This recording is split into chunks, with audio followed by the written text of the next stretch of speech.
Welcome back ناظرین. ہم اپنے ٹیلی فون سیکشن کا آغاز کرتے ہیں. پہلی کال لیتے ہیں. السلام علیکم. ہیلو السلام علیکم.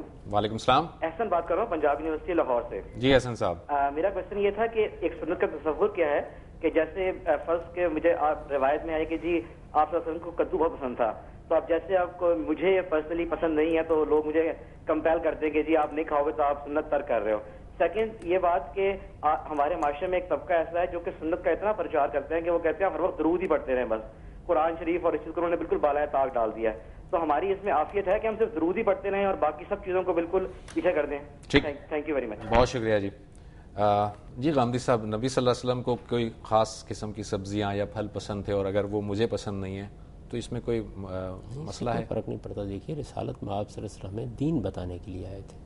جو چیزیں آپ نے دین کی حیثیت سے بتائی ہیں، دین کی حیثیت سے کی ہیں، یا جن چیزوں کو اخلاقی لحاظ سے ایک نمونے کے طور پر ہمارے سامنے رکھا ہے، ان کو انسان کو ہر حال میں اپنانے کی کوشش کرنی چاہیے.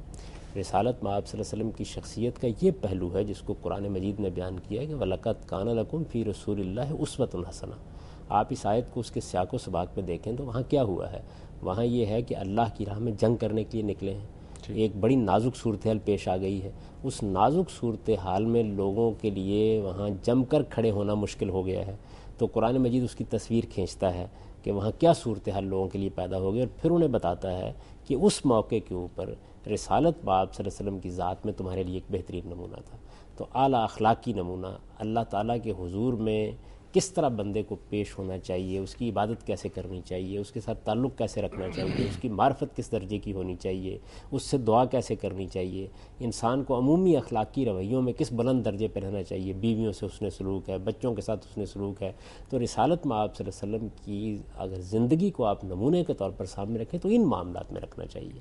یہ اپنی جگہ بڑی پاکیزہ بات ہے کہ آپ کو معلوم ہوا کہ حضور کو فلاں سبزی پسند تھی یا فلاں چیز کھانا پسند تھا، لیکن یہ کھانا پینا پہننا یہ چیزیں اصل میں انسانی تمدن سے متعلق ہوتی ہیں، اور اس کا بڑا تعلق بھی انسان کی طبیعت سے ہوتا ہے. اور طبیعت کے بہت سے پہلو ہیں جو لوگوں کے ہاں مختلف ہوتے ہیں. نہ ان کو دین بنانا چاہیے، نہ دین کے طور پر پیش کرنا چاہیے، نہ اس کی بنیاد پر کسی کی اور نہ ہی یہ دین کے طور پر پیش کی گئی ہیں نبی صلی اللہ علیہ وسلم. کبھی ایسا ہوا بھی نہیں ہے. بلکہ آپ کے علم میں ہے کہ آپ دیکھیے کہ کتنے جلیل القدر صحابی ہیں. حضرت خالد بن ولید، ان کا واقعہ بیان ہوتا ہے کہ کسی نے گو پکا کے سامنے رکھ دی. عربوں میں یہ کھائی جاتی تھی. رسالت میں آپ صلی اللہ علیہ وسلم نے ہاتھ کھینچ لیا تو خالد بن ولید رضی اللہ عنہ نے یہ کہا کہ یہ حرام ہے. تو آپ نے فرمایا نہیں حرام نہیں ہے، میری طبیعت اس کو نہیں قبول کرتی. تو انہوں نے پلیٹ کھینچی اور آپ کے سامنے بیٹھ کے ساری کھا لی. تو اب اگر الٹ آپ دیکھیں تو انہیں یہ چاہیے تھا کہ حضور نے ناپسند کیا تو مجھے بھی نہیں کھانی چاہیے. تو صحابہ کرام نے کبھی اس چیز کو استعمال نہیں لیا. یعنی حضور کی پسند ناپسند ان معاملات میں جن کا تعلق اخلاقی چیزوں سے، وہاں ہمارے لیے اسوہ حسنہ ہے، بہترین نمونہ ہے، اس کو وہیں تک محدود رکھنا چاہیے. غامدی صاحب، احسن صاحب کا اس سوال کا ایک دوسرا حصہ بھی تھا، لیکن پہلے میں ایک اور کال لے لوں پھر بات کرتے ہیں. السلام علیکم. جی ہلو. جی السلام علیکم. وعلیکم السلام. جی جی میں بشرا بات کر رہی ہوں. جی میرا سوال یہ ہے کہ غامدی صاحب کا کیا ہم سب کا ایمان یہ ہے کہ غیب کا علم خدا کو ہے، لیکن جو ہم لوگ اس طرف چل پڑتے ہیں کہ ایسٹرولوجی ہے، پام ریڈنگ ہے، اس میں بھی تو آبویسلی یہ غیب کی بات ہی بتاتے ہیں نا. جی جی. اور یہ لائک ایون آپ سمپلی دیکھ لیں کہ ہم فور کاسٹ بتاتے ہیں موسم کا، جی یہ بھی تو ایک غیب کا علم ہے میرے. تو کیا یہ سب کچھ جاننا کیا یہ گناہ ہے یا کہاں تک جائز ہے؟ ایک دفعہ پہلے بھی غامدی صاحب نے اس پہ پروگرام کیا تھا جو مجھ سے مس ہو گیا. میں بہت چاہتی ہوں کہ اس پہ اس کو ایکسپلین کریں. یہ ہے تو ابہام، لیکن مجھے اس کی ڈیٹیلز نہیں معلوم. میں اس کے اوپر تھوڑی سی پلیز روشنی ڈالی. ٹھیک ہے جی، بہت شکریہ آپ کا. غامدی صاحب، احسن صاحب کا جو سوال تھا اس کا ایک اور حصہ تھا کہ بعض لوگ جو ہے وہ کہتے ہیں جی صرف درود ہی پڑھا جائے، پورا دن درود پڑھیں. وہ نہ قرآن کی تلاوت کی بات کرتے ہیں، نہ قرآن کو اسٹڈی کرنا سمجھنے کی بات کرتے ہیں. کیا یہ ٹھیک ہے؟ یہ غیر متوازن رویے ہے. ہمارے دین میں ہر چیز کو ایک جگہ دی گئی ہے. دیکھیے مثال کے طور پر آپ کو یہ کہا گیا کہ آپ 5 وقت نماز پڑھیں گے. تو جب نماز آپ پڑھتے ہیں اللہ کی حمد و ثنا کریں گے، رکوع و سجود کریں گے، اس میں ایک حصہ مقرر کر دیا گیا جس میں آپ اپنے لیے دعائیں کرتے ہیں. اس میں حضور صلی اللہ علیہ وسلم کے لیے بھی دعا کرتے ہیں جس کو درود کہا جاتا ہے. یہ رسالت میں آپ صلی اللہ علیہ وسلم کے لیے رحمت کی دعا ہے. یعنی اللہ تعالیٰ کے حضور میں ہم درخواست کرتے ہیں کہ اللہ تعالیٰ آپ پر رحمت فرمائے اور آپ پر سلامتی نازل کرے. دعا ہے یہ. یعنی درود کے لفظ سے کوئی غلط فہمی نہیں ہونی چاہیے. اللہ کے حضور میں دعا ہے اور رحمت بھیجنے کی دعا ہے, اسی کو درود کہا جاتا ہے. درود فارسی زبان کا لفظ ہے, وہ اس مقصد کے لیے اختیار کر لیا گیا ہے, ورنہ جس طرح باقی دعائیں ہم کرتے ہیں یہ بھی ایک دعا ہی ہے. تو دعا ہمیں رسالت مآب صلی اللہ علیہ وسلم کی ضرور کرنی چاہیے, اس لیے کہ یہ ہمارے ایمان کا بھی تقاضا ہے اور حضور کے ساتھ ہمارے تعلق اور محبت کا بھی تقاضا ہے. لیکن اس کا یہ مطلب نہیں ہے کہ آپ اپنی پوری زندگی کو ایک ہی چیز اختیار کر کے باقی ہر چیز سے بے تعلق کر لیں, یہ نہیں ہو سکتا. آپ کو زندگی کے معاملات انجام دینے ہیں. قرآن مجید کا علم حاصل کرنا ہر مسلمان پر فرض ہے. اس کو چاہیے کہ وہ اللہ کی کتاب کو جتنا سمجھ سکتا ہے سمجھے, اس کو جاننے کی کوشش کرنی ہے. دنیا کے باقی معاملات انجام دینے ہیں, تو ایک متوازن زندگی اختیار کرنی چاہیے جس میں ہر چیز کا حصہ بڑا مناسب ہو. جتنا آپ کی زندگی میں توازن ہوگا اتنی ہی زیادہ وہ پاکیزہ زندگی ہوگی اور اس کے اندر کوئی اختلال نہیں آئے گا. اس کو قرآن مجید نے بیان کیا ہے کہ ہم نے کائنات کو بنایا تو کیا کیا, اس کے اندر میزان رکھ دی, اور تمہیں بھی ہم یہ تعلیم دیتے ہیں کہ اللہ تطغوا فی المیزان, تم بھی توازن کو مجروح نہ کیا کرو.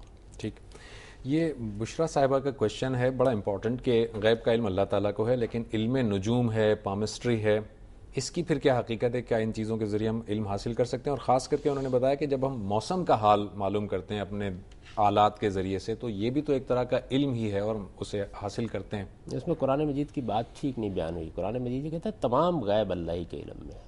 یعنی ایسا نہیں ہو سکتا کہ دنیا کے اندر جو کچھ بھی نہیں معلوم وہ سب کا سب ایک دن انسان کے علم میں آ جائے گا. تمام غیب اللہ کے علم میں ہے. غیب کی بہت سی باتیں ہیں کہ جو سائنسی اکتشافات کے نتیجے میں ہمارے علم میں آ گئی ہیں. کل ہم نہیں جانتے تھے, آج ہم جانتے ہیں. تو اپنے علوم کی ترقی کے ذریعے سے کسی چیز کو جان لینا یہ اس آیت کے منافی نہیں ہے. اللہ تعالیٰ کے پاس سارے غیب کا علم ہے, کوئی چیز اس کی نگاہ سے چھپی ہوئی نہیں ہے. وہ دلوں کے حال تک جانتا ہے, محرکات تک کو جانتا ہے, نیتوں تک کو جانتا ہے, ماضی حال مستقبل ہر چیز سے واقف ہے. کوئی کائنات کی چیز بھی اس کے نگاہ سے چھپی ہوئی نہیں, جس کو قرآن بیان کرتا ہے کہ ما تسقط من برکۃ الا یعلمھا, یعنی کوئی پتا بھی نہیں گرتا مگر یہ کہ اللہ کے علم میں ہوتا ہے. تو اللہ کے علم کی نوعیت یہ ہے. باقی جتنی چیزیں بھی دنیا میں ہیں وہ تو آپ تحقیق کرتے ہیں, تو کل وہ غیب تھا لوگوں کے لیے, آج حاضر ہونا شروع ہو جاتا ہے. تو یہ تحقیق جاری رہے گی. علم کون سا ہے, یعنی توہمات پر مبنی کوئی علم ہے یا سائنسی علم ہے, یہ دیکھنا چاہیے. البتہ تو توہمات کے پیچھے نہیں جانا چاہیے آدمی کو, سائنٹیفک علم ہمیشہ اختیار کرنا چاہیے. ہمارے لیے علم دو نجوم ہیں جو ہاتھ دیکھتے ہیں, اور یہ اس پہ نہیں, یہ ابھی سائنسی علم نہیں بن سکے. یعنی ان کی نوعیت ابھی یہ نہیں ہے, یہ ابھی اندازوں پر مبنی ہے. اور اس وجہ سے جو لوگ بھی ان علوم سے دلچسپی رکھتے ہیں ان کو یہیں تک رہنا چاہیے کہ یہ ہمارا قیاس ہے, یہ ہمارا اندازہ ہے. ممکن ہے کہ ایسا ہو, ممکن ہے ایسا نہ ہو, حتمی طور پر ان میں سے کوئی چیز بیان نہیں کرنی. اسی طرح بعض لوگوں کے اندر بڑی غیر معمولی صلاحیت ہوتی ہے مستقبل بینی کی, یعنی کچھ چیزیں قبل از وقت ان پر منکشف ہو جاتی ہیں. تو یہ بالکل ایسے ہی جس طرح عبقری لوگ ہوتے ہیں, بعض بڑے غیر معمولی ذہین لوگ ہوتے ہیں. اب ہر آدمی آئنسٹائن نہیں ہوتا, ہر آدمی فردوسی اور غالب نہیں ہوتا, اقبال نہیں ہوتا. تو بہت سے لوگ غیر معمولی عبقریت اپنے اندر رکھتے ہیں ذہنی لحاظ سے. اسی طرح بعض لوگوں کے اندر نفسی صلاحیتیں غیر معمولی ہوتی ہیں. اس کا بھی یہ مطلب نہیں ہے کہ وہ کوئی عالم الغیب ہو گئے ہیں. عالم الغیب کا مطلب ہے سارا غیب اللہ کے علم میں ہے. تو یہ بات ہے جو قرآن مجید کہتا ہے. ٹھیک, ایک اور ٹیلی فون کال ہم لیتے ہیں. السلام علیکم. السلام علیکم. جی کون صاحب؟ میں بلبلہ ہی بول رہا ہوں. جی فرمائیے سر. میرا غامدی صاحب سے یہ سوال ہے کہ حضرت آدم علیہ السلام کی جب توبہ قبول ہوئی تھی تب وہ کون سی دعا پڑھی گئی تھی جس کی وجہ سے ان کی توبہ قبول ہو گئی؟ ٹھیک ہے, وہ تو جی بہت شکریہ. قرآن مجید نے اسے نقل کیا ہے حضرت آدم علیہ السلام کی توبہ کن الفاظ کے. وہ تو قرآن مجید نے صرف یہ بیان کیا کہ انہوں نے اپنے پروردگار کی طرف سے کچھ کلمات سیکھ لیے, یعنی تلقى آدم من ربہ کلمات. ان کلمات کو نہیں بیان کیا کہ وہ کیا کلمات تھے. غامدی صاحب ایک مختصر سے بریک سے واپس آتے ہیں, پھر آپ کے جب بات کو کنٹینیو کریں گے بریک کے بعد.